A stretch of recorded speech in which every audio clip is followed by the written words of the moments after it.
Alright, this video reviews multiplication fact families. And multiplication fact families is one of the best ways to help us remember our multiplication and our division facts. We learned a long time ago that addition and subtraction work together in a fact family. Well, also now we understand that multiplication and division can also work in a fact family. So we have to have our three numbers. We have two factors we multiply, and our product, which is our answer to a multiplication problem.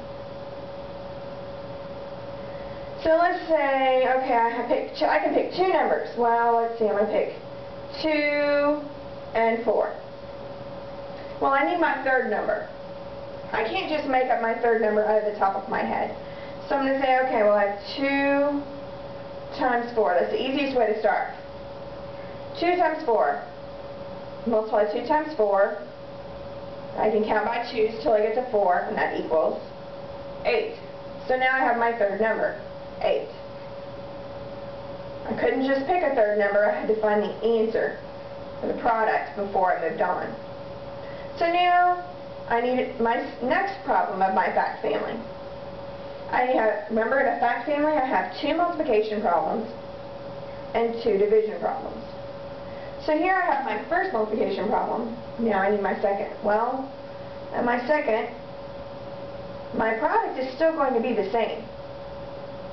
Because in multiplication, the product is the same. But what can I do to my 2 factors to change it a little bit from the first problem?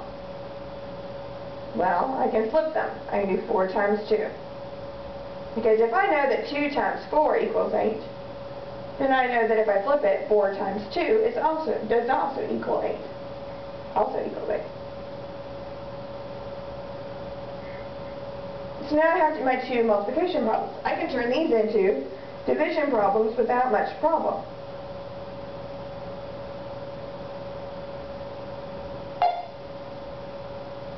Okay?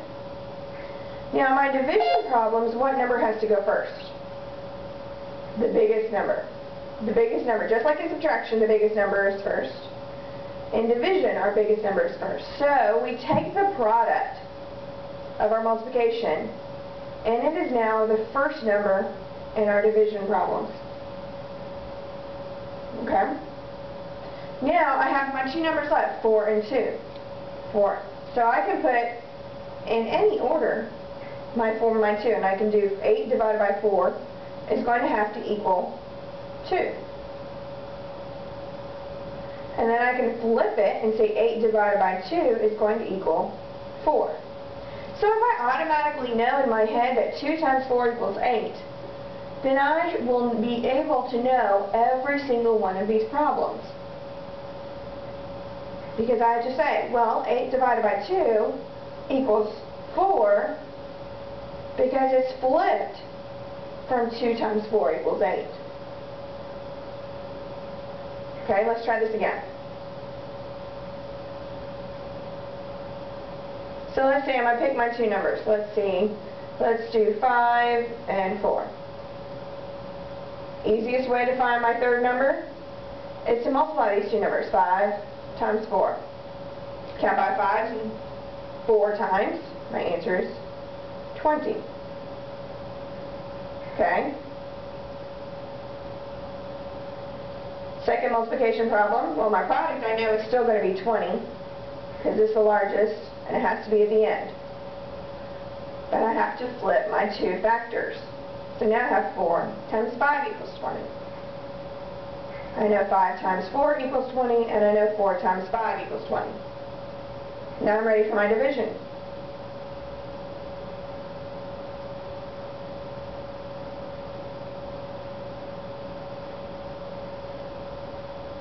Well, I need to remember that in division, the biggest number is first. Well, what's my biggest number? 5, 4, or 20? 20 is first. Well, now I have my 2 factors, 4 and 5.